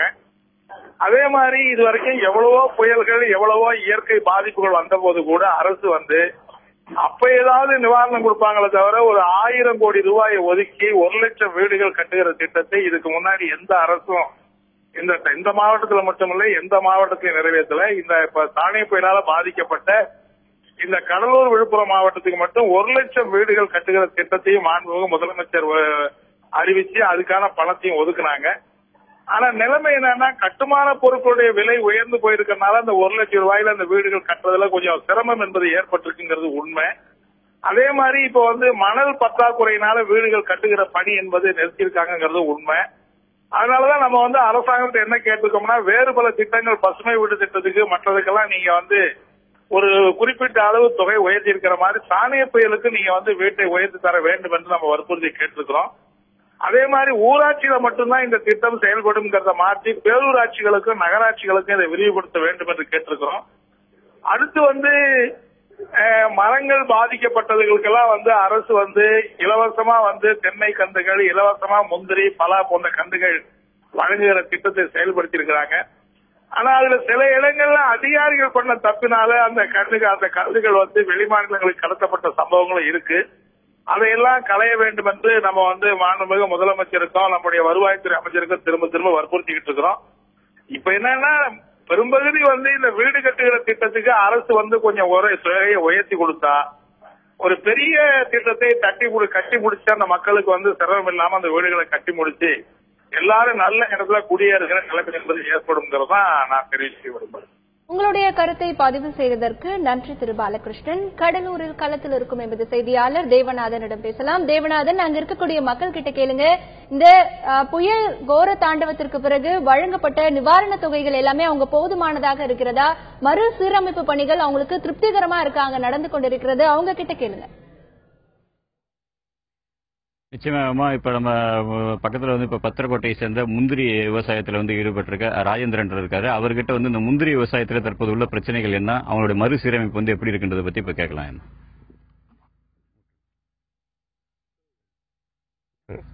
நாங்க வந்து கடலூர் மாவட்டத்தை சேர்ந்தவங்க, சிலம்பாவட்ட ஊராட்சி பத்திரக்கோட்டை கிராமத்தை சேர்ந்தவர், முன்னாள் ஊராட்சி மன்ற தலைவராக இருந்தவர். எங்க பகுதியில் வந்து அதுவும் வந்து கடலூர் மாவட்டத்திலேயே பண்ருட்டி வட்டம்னா வந்து முந்திரி தோப்பு அதிகம் உள்ள இடம். அந்த முந்திரி தோப்பு இல்லாமல் இந்த தானே புயல் காரணமாக பூரா சாய்ந்து வேரோடு சாய்ந்து எங்களுக்கு ஆதாரமாக இருந்தது எல்லாம் வீணாகிவிட்டது. மேலும் அது ஆதாரத்தின் காரணமாக அது ஆதரவு இருந்த காரணத்தால் தான் நாங்கள் எங்களுடைய பிள்ளைகளையும் நாங்கள் பள்ளிக்கூடத்தில் படிப்பதற்கு கடன் வாங்கி நிறைய செலவு செய்தோம். அதனை இன்று அந்த பிள்ளைகளையும் படிக்க முடியவில்லை, கடன்காரர்களிடம் கடத்தையும் கொடுக்க முடியாமல் அவதிப்பட்டு இருக்கின்றோம். இதை இந்த மாவட்டத்தை பேரிடி மாவட்டமாக மாற்றுவதற்கு அரசு உதவி புரிந்தால் எங்களுக்கு வாழ்வாதாரம் நல்லா இருக்கும் என்பதை முடித்துக் கொள்கிறேன். இங்க இப்ப முந்திரி விவசாயத்திற்கு கொடுத்த இந்த நஷ்டஈடு இதெல்லாம் வந்து உங்களுக்கு எப்ப எந்த அளவுல கிடைச்சிருக்கு, அது வந்து உங்களுக்கு போதுமானதா இருக்கா அப்படின்னு? 2 வருஷமாக இந்த முந்திரி பாதிக்கப்பட்டு 2 வருஷமா ஆகுது. இதுல வந்து இந்த முந்திரி ஃபுல்லா வேரோட சாய்ஞ்சி எல்லா பாதிப்பும் அடைஞ்சிட்டோம். ஆனா இப்ப பாக்குறதுக்கு வந்து மத்திய அரசாங்கத்திலிருந்து வந்து குழு வந்து அமைச்சாங்க. அதுல வந்து இந்த முந்திரி மரங்கள்லாம் 1-2 நல்லா இருக்கிற மாதிரி தெரிஞ்சதுனால அதனால வந்து முந்திரி எல்லாம் நல்லா இருக்கு அப்படின்ற மாதிரி சொல்லிட்டு போயிட்டாங்க. ஆனா அந்த முந்திரி இப்ப 2 வருஷமாக ஒண்ணுமே காய்க்கல. அதனால வந்து அந்த முந்திரியை சுத்தமா அழிச்சாதான் நாங்க வந்து முந்திரி மாசல் செஞ்சாதான் எங்களுக்கு வந்து முந்திரி கொட்டை இது பண்ணி ஏதாவது ஒரு மாசல் எடுக்கலாம். அதனால மாற்று வழி தெரியாத நாங்க முழிச்சிட்டு இருக்கோம். இதுக்கு வந்து அரசாங்கம் வந்து நிவாரண தொகை வழங்குவதாக அறிவிச்சு அந்த நிவாரண தொகை வந்து உரிய நபருக்கு வந்து ஒழுங்கா கிடைக்கல. இது வந்து பண்ருட்டி தோட்டக்கலை அதிகாரிகள் உதவி இயக்குனர் வேல்விழி மற்றும் அதாவது இந்த முந்திரியுடைய கன்றுகள் வந்து வழங்கி அது வந்து ஒரு 5 ஆண்டுக்கு வந்து பராமரிக்கிறதா தோட்டக்கல்ல வந்து திட்டம் போட்டாங்க. அது மூலமா முந்திரி கன்றுகள் வந்து உங்களுக்கு வழங்கப்பட்டதா, அதை அவங்க பராமரிச்சுட்டு வராங்களான்றது? முந்திரி கண்ணே வழங்காமலே வந்து அவங்களே வந்து கையெழுத்து போட்டு எங்களுக்கு வழங்கியதாக வந்து ஒரு ஆவணம் ரெடி பண்ணி வச்சிருக்காங்க. இதை வந்து வன்மையா கண்டிக்கிறாங்க. எங்களுக்கு வந்து முந்திரி கண்ணே இது வரைக்கும் வழங்கல. அதே போல வந்து நிவாரண தொகையை 2வது நிவாரண தொகை வந்து 30% வழங்குவதாக சொன்னார்கள். அந்த 30% நிவாரண தொகையும் இதுவரை எங்களுக்கு கிடைக்கவில்லை. அதை பற்றி வந்து தோட்டக்கலை அதிகாரிகள் அனைவரிடம் போய் சொன்னோம். ஆனா இதுவரைக்கும் நடவடிக்கை எடுக்கல. ஆனா வந்து நாங்க தகவல் அறியும் சட்டத்தின் மூலமாக ஒரு சில தகவல்கள் கேட்டோம். அவங்க என்ன சொல்றாங்கன்னா, அந்த தகவலை வந்து வாபஸ் பெற்றுக்குங்க, உங்களுக்கு நாங்க வந்து நீங்க எவ்வளவு கேக்குறீங்களோ நாங்க போட்டு தரோம் இப்படின்னு வந்து ஒரு முரண்பான ஒரு பதில சொல்றாங்க. இந்த மாதிரி வந்து அதிகாரிகள் வந்து நெருக்க இருக்கிற போது இவங்களை உண்மையிலே இந்த அதிகாரிகள் எல்லாம் மாத்தணும். இல்லைன்னா வந்து எங்களுக்கு இது போன்ற அரசாங்கம் இது போன்ற நிவாரண தொகை கொடுத்தோம் எங்களுக்கு இந்த பலனடிக்காக தான் இருக்குது. இதனால அரசாங்கத்துக்கும் ஒரு குற்றச்சாட்டா தான் அமையுது. இதனால வந்து இதன் மூலமா அரசாங்கம் தலையிட்டு எங்களுக்கு உரிய நிவாரணம் வழங்க வேண்டும் என்று இந்த வாய்ப்புக்கு நன்றி கூறி விடைபெறுகிறேன். அதாவது கடலூர் மாவட்டத்தில் பாத்தீங்கன்னா மொத்தம் 20 லட்சம் முந்திரி கன்றுகள் வந்து உற்பத்தி பண்ணி இந்த விவசாயத்துக்கு தரத்தான பணிகள் வந்து நடந்துட்டு இருந்தது. இதுல பாத்தீங்கன்னா தோட்டக்கலைத்துறை அதிகாரி என்ன பண்ணாருன்னு கேட்டீங்கன்னா, இந்த முந்திரி மரங்கள் வந்து சத்தீஸ்கர் மாநிலத்திற்கு கடத்திய ஒரு சம்பவம் வந்து கடலூர் மாவட்டத்தில் நடைபெற்றது. இதுக்கு வந்து அப்ப போலீசார் வந்து இதை கண்டுபிடிச்சு அந்த அதிகாரி வந்து கைது பண்ணாங்க. அதன் பிறகு இந்த முந்திரி கன்றுகள் வழங்கும் திட்டம் வந்து முழு முனைப்போட நடந்து தற்போது பல்வேறு பகுதிகளுக்கும் வந்து முந்திரி கன்றுகள் வழங்கப்பட்டுள்ளது அதிகாரிகள் தரப்பில் தெரிவிக்கப்பட்டிருக்கு. தற்போது வந்து நம்ம கிட்ட இந்த பகுதியில் இருக்கிற பலா மரங்கள் வந்து அதிகமா வச்சிருந்த அவர் விவசாயி இருக்காரு. அவர்கிட்ட இதை பத்தி நம்ம வந்து கேட்கலாம். கடலூர் மாவட்டம் பண்ருட்டி ஒன்றியம் பத்திரக்கோட்டை கிராமத்தை சேர்ந்தவன். ஆயிரக்கணக்கான பண்ருட்டி பலா விவசாயிகள் நானும் ஒருவன். எனக்கு ஒரு 250 பலா மரங்கள் இருந்தது. தானே புயலால் அனைத்து மரங்களும் அடியோடு சாய்ந்து வீணாகிவிட்டது. அதற்கு நிவாரணம் கோரி தாலுகா ஆபீஸில் மனு கொடுத்தோம். வெறும் 1300 ரூபாய் எனக்கு நிவாரணம் வழங்கப்பட்டது. அந்த 1300 ரூபாய்க்கு ஒரு 10 கன்று பலாக்கன்று கூட வாங்க முடியாது. திரும்பவும் எங்கள் வாழ்வாதாரம் பாதிக்கப்பட்ட சூழலில் நாங்கள் எப்படி நிவாரணமும் வழங்கப்படவில்லை, எங்களுக்கு கன்று வழங்கப்படவில்லை, அதற்கான எந்த ஒரு நிவாரண தொகை வழங்கப்படவில்லை. இப்படி இருக்கின்ற பொழுது இந்த அரசு எங்களுக்கு சரியான நிவாரணம் வழங்கி பலாக்கன்றுகளை கொடுத்து மீண்டும் எங்கள் வாழ்வாதாரத்தை காப்பாற்ற வேண்டுவது இந்த அரசுடைய கடமை. எனவே இந்த பலாக்கன்றும் இதற்கான தேவையான உரம், பூச்சி மருந்து இதெல்லாம் கொடுத்து எங்கள் வாழ்வாதாரத்தை மீண்டும் நிலைநாட்ட வேண்டும் என்பதை என் கருத்தை கூறுகிறேன். அதேமா இங்க பாத்தீங்கன்னா முந்திரி கன்றுகள் வந்து அதிக அளவு உற்பத்தி பண்ணி கொடுத்த மாதிரி பலா மரங்கள் வந்து விவசாயிக்கு வழங்கப்படலை அப்படின்னு ஒரு குற்றச்சாட்டு வந்து இருக்குது. ஏன்னு கேட்டீங்கன்னா பண்ருட்டி பலா வந்து உலகளாவிய ஒரு புகழ்பெற்ற பலாமரம். இந்த பலாமரங்கள்ல வந்துட்டு பாத்தீங்கன்னா கடந்த ஆண்டே வந்து பலாப்பழங்கள் வந்து அதிக அளவில் இங்க கிடைக்கல. வெளி மாநில பலாப்பழங்கள் வந்து பண்ருட்டியில் இருக்கக்கூடிய ஒரு நிலை வந்து ஏற்பட்டது. இந்த நிலையில் தான் வந்து இந்த பண்ருட்டி பலாக்கன்றுகளை வந்து உற்பத்தி செஞ்சு தங்களுக்கு வழங்கணும், அதாவது முந்திரி கன்றுகள் வழங்கியது போல பலாக்கன்றுகளும் தங்களுக்கு வழங்கப்பட வேண்டும் அப்படின்றது இங்க உள்ள விவசாயிகளோட ஒரு முக்கிய கோரிக்கையா இருக்குது. ஏமா தொடர்ந்து பேசலாம் தேவநாதன். திரு வேல்முருகன், இப்ப அங்க இருக்கக்கூடிய விவசாயிகள் அவங்களுடைய கோரிக்கையை சொன்னாங்க. இப்ப அந்த புயலினால பல்வேறு ஹெக்டேர் நிலங்கள்ல வந்து முந்திரி மரங்கள் வேரோடு சாஞ்சிருச்சு, பலாமரங்களும் வேரோடு சாஞ்சிருச்சு. அதை அகற்றி மேலும் அந்த செலவையெல்லாம் அரசு ஏற்று அங்கே புதிய கன்றுகள் நட்டு அதை 5 வருடம் பராமரிக்கப்படும் அப்படின்னு ஒரு அறிவிப்பு வெளியிட்டிருந்தாங்க. இப்ப அதற்கான பணிகள் எந்த நிலையில இருக்கு? அந்த அறிவிப்பு வந்து நல்ல அறிவிப்பு தான், ஆனா அது நடைமுறைப்படுத்தப்பட்டதா என்பதை நாம் பார்க்க வேண்டும். அதை நடைமுறைப்படுத்த முயற்சியில் ஈடுபட்ட போது பல லட்சக்கணக்கான முந்திரி கன்றுகள் நெய்வேலி, விருத்தாச்சலம், பண்ருட்டி போன்ற பல்வேறு பகுதிகளிலிருந்து லாரியாக ஒரிசா, சத்தீஸ்கர் போன்ற மாநிலங்களுக்கு கடத்தப்பட்டு அதே அதிகாரிகள், சில காவல்துறை அதிகாரிகள் கண்டுபிடிக்கப்பட்டு வழக்கு பதிவு செய்யப்பட்டுள்ளது.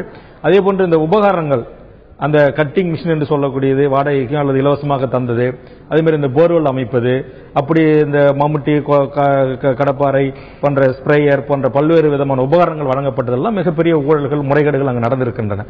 ஆனால் அந்த விவசாயிகளுடைய கோரிக்கை என்பது முற்றுமுதலுமாக இதுவரையிலும் தீர்க்கப்படவில்லை. அதில் வெறும் ஒரு 5% தான் இன்றைக்கு ஓரளவுக்கு நிறைவேற்றப்பட்டிருக்காக நாம் கருதுகிறோம். அதற்கு காரணம் மிகப்பெரிய ஒரு பொருளாதார சூழல் அங்கு இருக்கிறது. அதை வந்து இது போன்ற பேரிடர் ஏற்படுகின்ற போது மத்திய அரசு ஓரளவுக்கு மாநில அரசுக்கு நிதியை தந்து அது ஒரு பேரிடராக கருதி அந்த நிவாரணத்தின் அடிப்படையில் அந்த நிவாரண பணிகளை மேற்கொள்ள வேண்டும். அப்படி செய்யாமல் ஏதோ ஒரு மாவட்டத்தில் புயல் அடித்தது, அதிலிருந்து சில மரங்கள், சில வீடுகள் விழுந்து விட்டது, அதை நிவாரணம் செய்கிறோம் என்கிற அடிப்படையில் தான் அங்கு நிவாரண பணிகள் இருந்ததை தவிர அங்கு ஏற்பட்ட பாதிப்புக்கும் நடைபெறுகின்ற நிவாரணத்துக்கும் எந்தவித சம்பந்தம் இல்லை. என்னை பொறுத்தவரையில் அங்கு ஒரு மாபெரும் பேரிடர் ஏற்பட்டிருக்கிறது.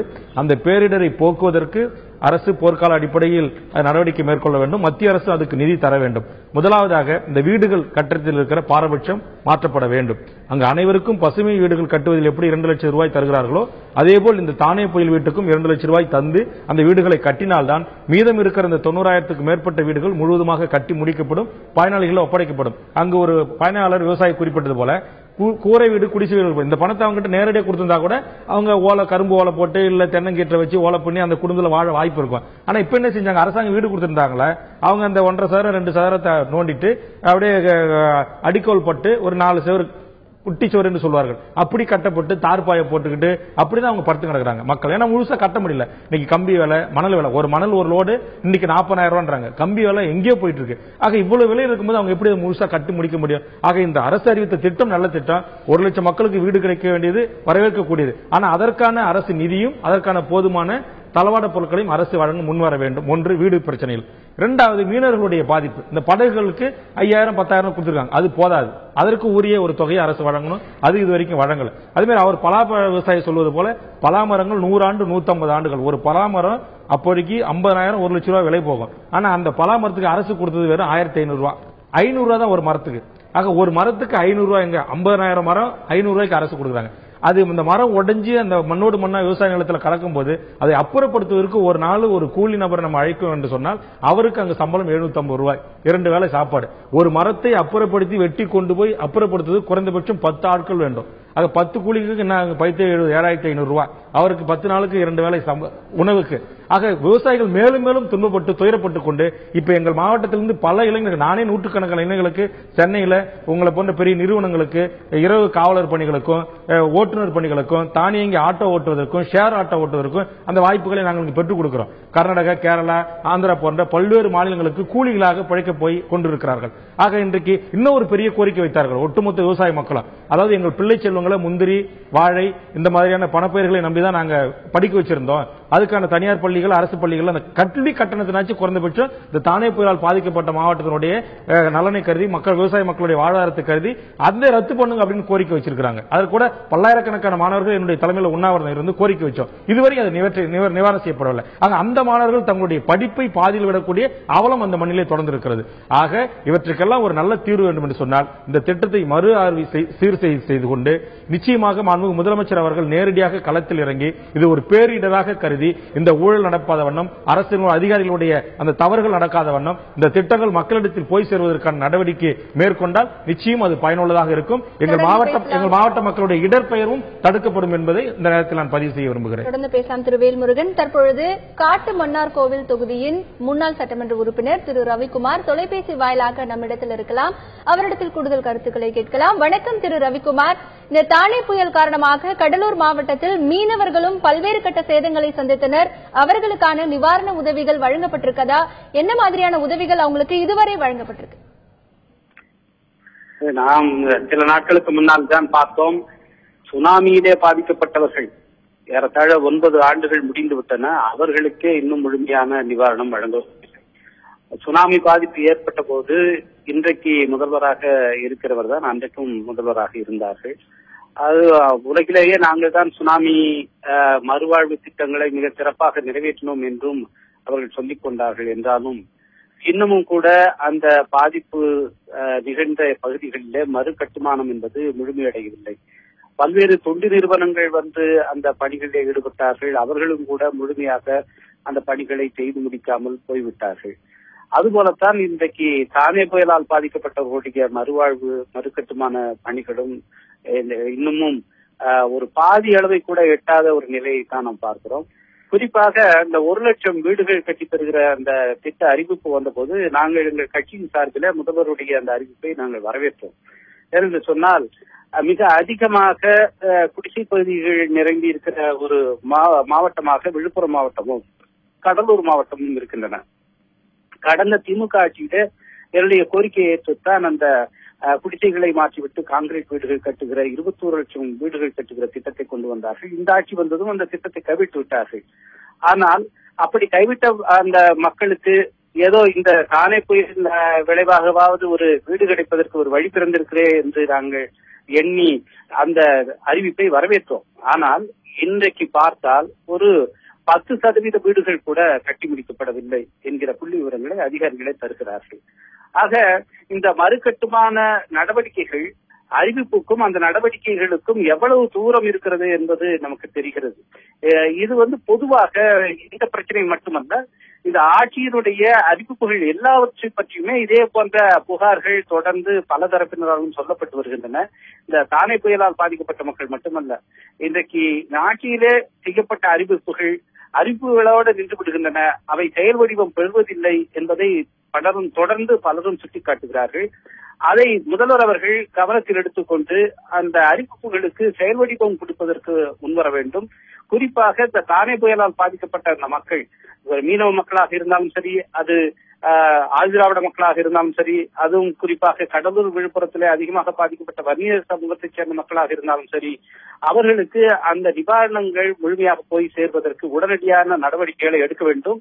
இன்னும் ஒரு முக்கியமான விஷயம், தமிழகம் என்பது இந்த கிரீன் கவர் என்று சொல்வார்கள், பசுமை பாதுகாப்பு என்பதிலே மிகவும் குறைவாக இருக்கு. இந்தியாவிலே மிக குறைவாக இருக்கிற மாநிலங்களில் தமிழகம் ஒன்று. அந்த கிரீன் கவர் குறைய குறைய நமக்கு இயற்கையாக கிடைக்க வேண்டிய மழை வளம் என்பது குறைகிறது. இந்த தானே புயலால் மிக அதிக அளவிலே மரங்கள் பாதிக்கப்பட்டன. அன்றைக்கு சிறப்பு அதிகாரியாக நியமிக்கப்பட்ட திரு ராஜேந்திர ரத்னு அவர்களுக்கு கூட நான் அதை சொன்னேன், அவரிடத்திலும் எடுத்து சொன்னேன். அந்த மரங்கள் விழுந்த மரங்களுக்கு பதிலாக மரங்களை ஏற்படுத்துவது மட்டுமல்ல, தேசிய அளவிலான சராசரியாக இருக்கின்ற கிரீன் கவரை ஏற்படுத்துவதற்கு இதை ஒரு சந்தர்ப்பமாக பயன்படுத்திக் கொள்ள வேண்டும் என்று நான் கோரிக்கை விடுத்தேன். அதற்கான நடவடிக்கைகளும் சுத்தமாக அங்கே எதுவுமே நடைபெறவில்லை. இது மிகவும் வேதனையாக இருக்கிறது. தமிழக அரசு இதில் மெத்தனம் காட்டக்கூடாது. உடனடியாக இந்த நிவாரண நடவடிக்கைகளை முடுக்கிவிட வேண்டும். அவர்கள் வாக்குறுதி அளித்த திட்டங்களையாவது உடனடியாக நிறைவேற்றி தர வேண்டும். இல்லை என்றால் பாராளுமன்ற தேர்தல் இன்னும் ஒரு சில மாதங்களில் வர இருக்கிறது. அப்பொழுது அந்த மக்கள் எப்படி அந்த அரசுக்கு தங்களுடைய எதிர்ப்பை காட்டுவார்கள் என்பதையும் அவர்கள் உணர்ந்து கொள்ள வேண்டும் என்று நான் இங்கே தெரிவித்துக் கொள்கிறேன். உங்களுடைய கருத்தை பதிவு செய்ததற்கு நன்றி திரு ரவிக்குமார். தானே புயல் காரணமாக அறிவிக்கப்பட்ட நிவாரணத் தொகை முறையாக பயனாளிகளுக்கு போய் சேர்ந்திருக்கிறதா, இதை யார் கண்காணிக்கிறார்கள் என்பது குறித்த பல தகவல்களை பார்க்கலாம். களத்தில் இருக்கும் எமது செய்தியாளர் தேவநாதனிடம் பேசலாம். தேவநாதன், இப்போ தானே புயலால் பாதிக்கப்பட்டவர்களுக்கு நிவாரணத் தொகைகள் அறிவிக்கப்பட்டது, மேலும் பல பயனாளிகளுக்கு வழங்கப்பட்டது. இது சரியான முறையில் வழங்கப்பட்டிருக்கிறதா அப்படின்னு கண்காணிப்பதற்காக குழு ஏதாவது அமைக்கப்பட்டதா? இதை யார் கண்காணித்துக் கொண்டிருக்கிறார்கள்? நிச்சயமா அந்த மாதிரி குழுக்கள் எதுவும் இதுவரைக்கும் இங்க அமைக்கப்படல. ஆனா அதே நேரத்தில் பாத்தீங்கன்னா, அதாவது இந்த தானே புயல்ல பாதிக்கப்பட்டவங்க அவங்களுக்கு ஏன் இன்னும் கிடைக்கல, அந்த நிவாரணம் கிடைக்கல அப்படின்னு சொல்லிட்டு தொடக்க வேளாண்மை கூட்டுறவு வங்கிக்கு போறாங்க. தொடக்க வேளாண்மை கூட்டுறவு வங்கியில அவங்க நீ போய் தோட்டக்கலையை பாருங்கன்றாங்க. தோட்டக்கலைக்கு அவங்க போகும்போது அங்கேயும் அவங்களுக்கு சரியான தகவல் கிடைக்கல. அப்படி சரி எப்படிதான் அவங்க இந்த தகவல் கிடைக்கும் அப்படின்றால் தகவல் அறியும் உரிமை சட்டத்தில் ஒரு மனு போடுறாங்க. அதன் மூலியமா அவங்களுக்கு அதிர்ச்சிகரமான தகவல் கிடைக்குது. இந்த மனுவை போட்டவரே அது குறித்த தகவல் நமக்கு சொல்லுவாரு. நாங்க மேல்மாம்பட்டு கிராமத்துல பேசுறோம். எங்க மேல்மாம்பட்டு கிராமத்துல நிறைய ஊழல் செஞ்சிருக்குன்னு எங்களுக்கு தெரிய வந்தது. நாங்க அது சம்பந்தமா கடாம்பு தொடக்க வேளாண்மை கூட்டுறவு வங்கி போயிட்டு நாங்க கேட்கும்போது இன்னும் பட்டியல் வரல, உங்களுக்கு பணம் வரலன்னு சொன்னாங்க. ஆனா தோட்டக்காலத்துல பட்டியல் வாங்கி பார்க்கும்போது பேர்லாம் எங்களோட பேர் இருக்கு. இப்ப தோட்டக்காலத்துக்கு திரும்ப போயிட்டு அவங்ககிட்ட கூட்டுறவு வங்கி இங்க பணம் கொடுத்து பட்டியல் கொடுங்கன்னு கேட்டா அது தரமாட்டேங்கிறார். நீங்க பார்வையிடலாங்க, பார்வையிடும் போகும்போது காமிக்க மாட்டேங்கிறாங்க. தொடக்க தலைவர்கிட்ட கேட்கும்போது என்ன சொல்லிட்டாரு, எல்லாருக்கும் ஒரு பைசா கூட நிலுவை இல்லாம உறுதி வழங்கப்பட்ட சொல்ல உறுதி அளிக்கணும்னு சொல்லிட்டு அவர் அதுக்கு பதில் கொடுக்கிறாரு. அதனால தோட்டக்கலைத்துறையும் கூட்டுறவு வங்கியில சேர்ந்து விவோ இருக்காரு, அவர் எல்லாம் சேர்ந்து 30% கெட்டகி கொடுத்தாங்க பாருங்க. அந்த அப்ளிகேஷன் எடுத்து திரும்ப வச்சு 100% பண்ணதா போர்ஜரி பண்ணி அவங்களே கையெழுத்து போலி கையெழுத்து போட்டு போன பணத்தை எடுத்துட்டாங்க. அதுக்கான ஆதாரங்கள் நாங்க வாங்கி வச்சிருக்கோம். அதுக்கான இதெல்லாம் எங்கிட்ட ரெக்கார்டு இருக்கு. இதுல தோட்டக்கலைத்துறை ஏடிகட்சி சங்கரலிங்கம் எங்கிட்ட வாங்கிட்டு போற தகவல் தெரிவிச்சிருக்கேன்.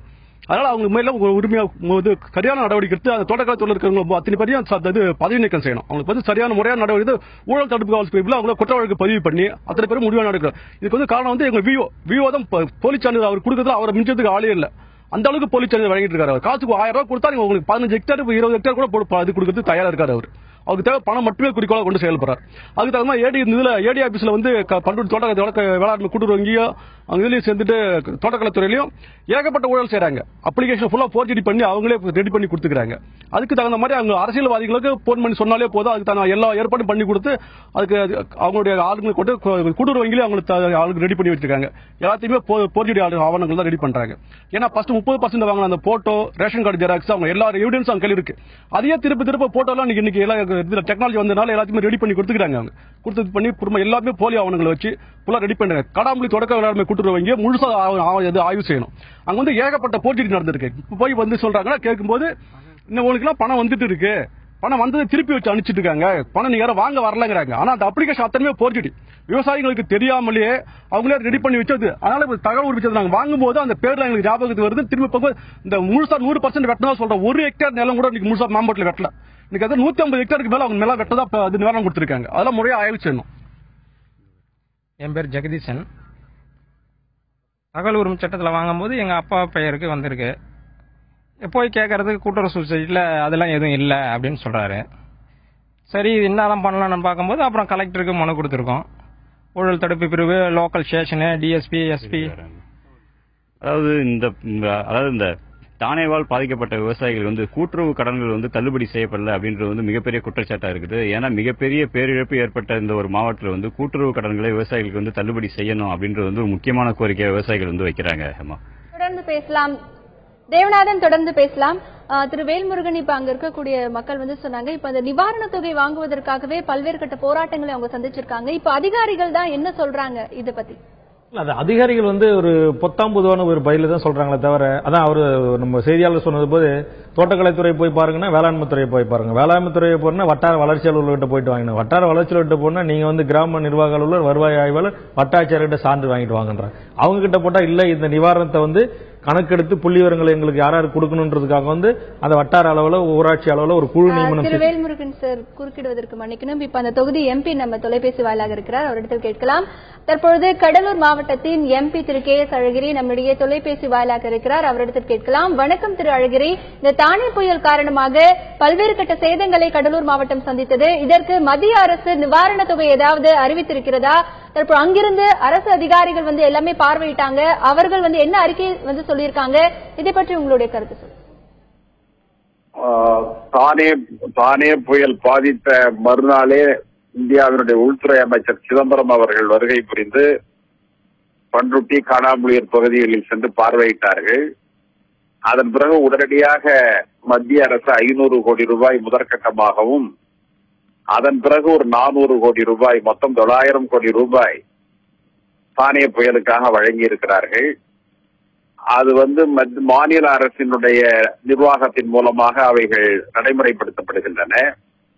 அது அல்லாமல் தமிழகத்தில் இருக்கிற, குறிப்பாக அந்த மாவட்டத்தில் இருக்கிற பொது உடைமை வங்கிகள் மூலமாக பாதிக்கப்பட்ட ஒவ்வொரு ஏக்கர் நிலத்திற்கும் 41,000 ரூபாய் கடன் தொகை பரிந்துரை செய்யப்பட்டு, அந்த தொகை இப்பொழுது விவசாயிகளுக்கு வருகிற வாரத்தில் கொடுப்பதற்காக நிதியமைச்சர் சிதம்பரம் அவர்கள் பண்ருட்டிக்கு வருகை தர இருக்கிறார்கள். இதன் மூலமாக ஏறக்குறைய 400 கோடி ரூபாய் கடன் தொகையாக அந்த பகுதி விவசாயிகளுக்கு கிடைக்க இருக்கிறது. அது ஒரு டேர்ம் லோன் என்று சொல்லக்கூடிய வகையில் வழங்குகிறார்கள். முற்றிலுமாக பாதிக்கப்பட்ட விளை நிலங்களில் முந்திரியை பயிரிடுவதற்கும், அதன் பிறகு ஒவ்வொரு ஆண்டும் அதற்கு உரமிடுவதற்கும், மருந்தடிப்பதற்கும் என்று அந்த தொகை பிரித்து வழங்கப்பட இருக்கிறது.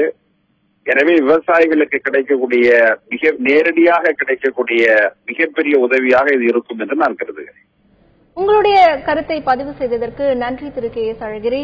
திரு வேல்முருகன், இப்போ திரு கே எஸ் அழகிரி சொன்னாரு, மத்திய அரசு சார்பாக முதல் கட்டமாக 500 கோடியும் 2வது கட்டமாக 400 கோடியும் நிதி ஒதுக்கப்பட்டிருக்கிறது. அதே போல விவசாயிகளுக்கு கடன் வழங்கவும் ஏற்பாடு செய்யப்பட்டிருக்கிறது அப்படின்னு சொல்றாங்க. இப்போ இந்த விஷயத்துல உடனடியாக எடுக்கப்பட வேண்டிய நடவடிக்கைகள் இல்ல, அதாவது நிதியமைச்சர் வந்தாரு, பண்ருட்டி காடாம்புலியூர் வழியா நெய்வேலி கெஸ்ட் ஹவுஸ் வந்துட்டு திரும்ப நேரடியாக சென்னைக்கு வந்துட்டாரு. எந்த மக்களையும் பாதிக்கப்பட்ட மக்களை கிராமத்தில் போய் நேரடியாக பார்த்து அவங்களுக்கு என்ன பிரச்சனைகள், இவ்வளவு சேதம் ஏற்பட்டிருக்குதா, இவ்வளவு பெரிய பேரிடர் ஏற்பட்டிருக்கா என்பதெல்லாம் குறித்து மத்திய அரசுக்கு அவர் மூலமாக அறிக்கை சென்றதாகவும் தெரியவில்லை. இந்த நிதி சொல்வது என்பது மாநில அரசுக்கு ஆண்டுதோறும் மத்திய அரசு கொடுக்கின்ற அந்த வரவின் அடிப்படையில் கொடுக்கப்பட்ட நிதியை தவிர, இந்த தானே புயலுடைய மறுவாழ்வுக்கென்று மத்திய அரசு நாங்கள் இவ்வளவு கோடியை ஒதுக்குறோம், தமிழ்நாடு அரசு கேட்டு இங்கிருந்து கொடுத்தனுப்பிய போது அவர்கள் என்ன பதில் அனுப்பினார்கள் என்று சொன்னால், இதற்கு முன்னாடி சுனாமி, இயற்கை பேரிடர்களுக்கு நாங்கள் தந்த நிதியை நீங்கள் முறையாக செலவிட்டு அதற்கான வரவு செலவு கணக்குகளை நீங்கள் மத்திய நிதி அமைச்சுக்கு அனுப்ப காரணத்தினால் இப்போது நாங்கள் நிதி கொடுக்காத நிலையில் இருக்கிறோம் என்று பகிரங்கமாக மத்திய அரசு அறிவித்திருக்கிறது. அந்த அறிவிப்புகள் எல்லாம் செய்திகளில், ஊடகங்களில் வந்திருக்கிறது. ஆனால் இப்போது நாடாளுமன்ற தேர்தல் வருகின்ற காரணத்தினால், திரு அழகிரி அவர்கள் அங்கு நாடாளுமன்ற உறுப்பினராக இருக்கின்ற காரணத்தினால் இவ்வளவு பெரிய பெரும் சேதங்களை ஏற்படுத்தி துன்பம் துயரத்தில் மாட்டிக்கொண்டு சிக்குண்டு தவிக்கின்ற எங்களுக்கு நீங்கள் எம்பியாக இருந்து என்ன செய்வீர்கள் என்ற கேள்வியை மக்கள் எழுப்புவார்கள் என்ற காரணத்தினால் இப்போது ப. சிதம்பரம் அவர்கள் அங்கு 400 கோடி, நான் கேட்கிறது 10,000 கோடி ரூபாய் பாதிப்படைந்த விவசாயிகளுக்கு, 4 லட்சத்துக்கு மேற்பட்ட விவசாயிகள் சேதங்களுக்கு 40,000 ரூபாய் என்பது எதற்கு? 40,000 ரூபாய் என்பது யாருக்கு போய் சேரும்? அழகிரிக்கு தெரிந்தவர்கள், அது காங்கிரஸ் கட்சியில் உறுப்பினராக இருக்கின்றவர்கள், அது ப. சிதம்பரத்திற்கு நெருக்கமான வட்டாரத்தில் உள்ள விவசாயிகளை தேர்வு செய்தவர்கள் அவர்கள் கொடுக்கலாம். நான் கேட்பது என்பது ஒட்டுமொத்த விவசாயிகளுக்கான அரசு, மத்திய அரசு ஒட்டுமொத்த நேஷனல் வங்கிகளில் வாங்கியிருக்கக்கூடிய விவசாயிகளுடைய பிள்ளைச்செல்வங்களுடைய கல்வி கடனை முழுவதுமாக ரத்து செய்ய வேண்டும். மத்திய கூட்டுறவு வங்கிகளுக்கு மாநில அரசுக்கு மத்திய அரசு ஒரு பேக்கேஜ் நிதியை தந்து இந்த கடலோரக்கரை ஓரம் வாழ்கின்ற விவசாயிகள் அடிக்கடி இயற்கை சீற்றங்களால் பாதிக்கப்பட்டு பெரிய துன்பத்துக்கு துயரங்களுக்கு ஆளாகின்றார்களே, அவருடைய அனைத்து கடன்களையும், அது கூட்டுறவு வங்கியாக இருந்தாலும் தேசிய வங்கிகளாக இருந்தாலும் அனைத்து வங்கி கடன்களையும் முழுவதுமாக மத்திய அரசே கட்டி அந்த கடனை அடைத்து அவர்களை அந்த துயரத்திலிருந்து மீட்க வேண்டும். ஒன்று, அல்லது குறைந்தபட்சம் வட்டி இல்லாத கடன் கூட்டுறவு வங்கிகள் மூலமாக, தேசிய வங்கிகள் மூலமாக வட்டி இல்லாத கடனை கொடுக்கணும். ஆனா அதெல்லாம் இது வரைக்கும் மத்திய அரசு இந்த 2 காலமா செஞ்சிருக்கா அப்படின்னா எதுவுமே செய்யல. இப்ப வருகின்ற நாடாளுமன்ற தேர்தலை ஒட்டி இந்த அறிவிப்பு வெளியிட்டிருக்கலாம். அது இந்த அறிவிப்பு வெளியிட்ட பிறகு இது இப்போது ஏற்கனவே சொல்கிறார்கள் விவசாயிகள், கன்று மத்திய அரசு மாநில அரசு முந்திரி கன்று கொடுக்க போனாங்க, அது வெளிமாநிலத்துக்கு போயிருக்குது. அதே மாதிரி அங்க இருக்கிற இதர திட்டங்களில் நடந்த ஊழல்கள், ஒரு மேம்பட்டு என்ற நான் அந்த சட்டமன்ற உறுப்பினராக இருந்தப்ப அப்ப என்ன நடந்தது? அந்த மேல்மாம்பட்டு கிராமத்தில் எந்த பயணீட்டாளர்களுக்கும் எந்த தொகையும் சென்றடையவில்லை, எந்த உபகரணங்களும் செல்லவில்லை. ஆனால் சென்றதாக கணக்கு காட்டப்பட்டிருக்கிறது என்று சொல்ல பல பஞ்சாயத்துகளில் இது போன்ற தவறு நடந்திருக்கிறது. அதிகாரிகள் இது போன்ற மக்களுக்கு கொடுத்தாக இவர்களை உருவாக்கி போலி ரசீதுகளை அச்சடித்து விநியோகம் செய்து அதெல்லாம் என்று கண்டறியப்பட்டிருக்கிறது. ஆக இவற்றை ஒட்டுமொத்த நிரந்தரமான தீர்வு என்பது அனைத்து மக்களுக்கும், இது அடிக்கடி இயற்கை சீற்றம் ஏற்படுகின்ற தமிழ்நாட்டினுடைய கடற்கரையோர மாவட்டங்களில் அனைத்து குடிசை பகுதியும் வீடுகளும் கான்கிரீட் வீடுகளாக மாற்றப்பட வேண்டும். அனைத்து விதமான கடன்களும் மீனவர்கள் பெற்றிருக்கிற கடன் முதற்கொண்டு அனைத்து வாழ்வாதாரத்தை பாதுகாக்க வேண்டும் என்று சொன்னால், அந்த மக்களுடைய எதிர்கால வாழ்க்கை நலன் பயக்க வேண்டும் என்று சொன்னால், அவர்களுடைய பிள்ளை செல்வங்களுடைய கல்வி கடனை எத்தனையோ குழந்தை செல்வங்கள் தங்களுடைய படிப்புகளை பாதியில் நிறுத்திருக்காங்க. மருத்துவம் படிக்கிற மாணவர்கள் 2 ஆண்டோட வீட்டுக்கு வந்திருக்காங்க, 1ஆம் ஆண்டோட வீட்டுக்கு வந்திருக்காங்க. பொறியியல் படிக்கிற மாணவர்கள், கலை அறிவியல் மாணவர்கள் இந்த மாவட்டத்தில் எனக்கு தெரியும் கடன்களையுமே ரத்து செய்ய முழுவதுமாக கல்வி கடனிலிருந்து விவசாய கடனிலிருந்து அனைத்து கடன்களையும் ரத்து செய்துவிட்டு வட்டி இல்லாத கடனை அந்த மக்களுக்கு, அனைத்து விவசாய குடும்பங்களுக்கும், அரசியல் கட்சி சாயம் இல்லாமல், அரசியல் கட்சி சார்புடையவர்கள் என்று இல்லாமல் அனைத்து பாதிக்கப்பட்ட குடும்பங்களுக்கும் மத்திய மாநில அரசுகள் நிதியுதவி தந்து அந்த மக்களுடைய வாழ்வாதாரத்தை பாதுகாக்க முன்வந்தால் மட்டுமே தான் இந்த தானே புயலிலே பாதிப்படைந்த மக்களுக்கு மறுவாழ்வு கிடைக்கும். இந்த தானே புயல் காரணமாக கடலூர் மாவட்டம் பல சேதங்களை சந்தித்திருக்கிறது. அதற்கான நிவாரண தொகை வழங்கப்பட்டிருந்தாலும் கூட வழங்கப்பட்ட நிவாரண தொகை பல்வேறு விவசாயிகளுக்கு, ஏன் அனைத்து விவசாயிகளுக்கும் அது போதுமானதாக இல்லை. அதே போல மறுசீரமைப்பு பணிகள் அறிவிப்பு அப்படியே அறிவிப்போடு நின்றுவிட்டது. அதற்கான பணிகளும் 10% பணிகள் தான் முடிக்கப்பட்டிருக்கின்றன. 90% பணிகள் மீதம் அப்படியே இருக்கின்றன. அந்த தேர்ந்தெடுக்கப்பட்ட பயனாளிகள் கூட சரியான அளவில் தேர்வு செய்யப்படவில்லை. அங்கே ஊழல் நடைபெற்றிருக்கிறது. அதே போல இந்த ஒரு மக்களின் வாழ்வாதாரத்தை மேம்படுத்த வேண்டும் என்றால் விவசாயிகள் மற்றும் பொதுமக்கள் அனைத்து தரப்பினரும் அவர்கள் வாங்கிய கடன், கல்வி கடன் அல்லது விவசாய கடன், எல்லா கடன்களையும் மத்திய அரசு ரத்து செய்ய வேண்டும். அதே போல அவர்களுக்கு மீண்டும் அவர்களுடைய வாழ்வாதாரத்தை மேம்படுத்த வட்டியில்லா கடனை வழங்க அரசுகள் முன்வர வேண்டும் என்பதே அங்கு திரு வேல்முருகன் மற்றும் அங்கு இருக்கக்கூடிய மக்களின் கருத்தாக இருக்கிறது. மேலும் இந்த மறுசீரமைப்பு பணிகளில் அதிகாரிகள் உடனடியாக கவனம் செலுத்தி இந்த பணிகளை முழுமையாக கண்காணிக்க ஒரு குழுவும் அமைத்து அந்த மக்களினுடைய வாழ்வாதாரத்தை மேம்படுத்த வேண்டும் என்பதே கடலூர் மாவட்ட அனைத்து மக்களின் கோரிக்கையாக இருக்கிறது. இந்த நிகழ்ச்சியில் பங்கேற்ற தமிழக வாழ்வுரிமை கட்சி தலைவர் திரு வேல்முருகன் மற்றும் களத்திலிருந்து பங்கேற்று கூடுதல் தகவல்களை அளித்த எமது செய்தியாளர் தேவநாதன் ஆகியோருக்கு நன்றி. மீண்டும் ஒரு உள்ளது உள்ளபடி நிகழ்ச்சியில் சந்திக்கலாம். வணக்கம்.